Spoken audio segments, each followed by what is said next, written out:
Okay, welcome back. Welcome back. So, I have to do a voiceover.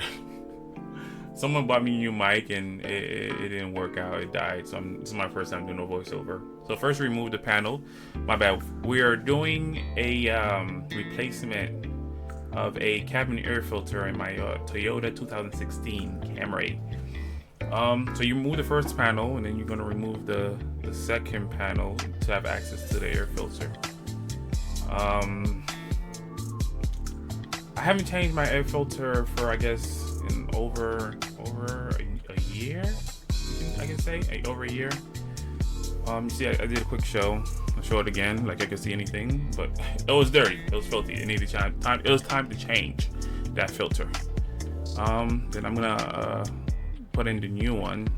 Now you can get the cabin filter from I usually buy my cabin filters.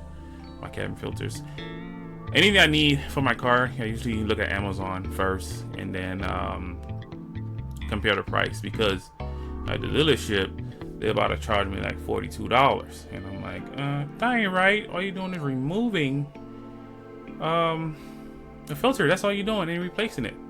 So you go on Amazon and get it for cheap. Right here, I am struggling to put it back on that plate. I'm making sure it's on. Okay. I'm a big guy. I can't see right now. I'm doing side of touch.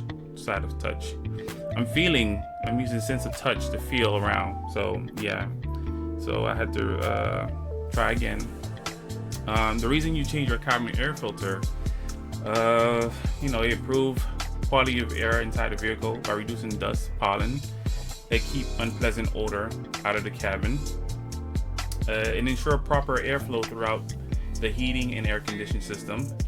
It improves when you're defogging or defrosting your car, and all that good stuff. But yeah, this is easy.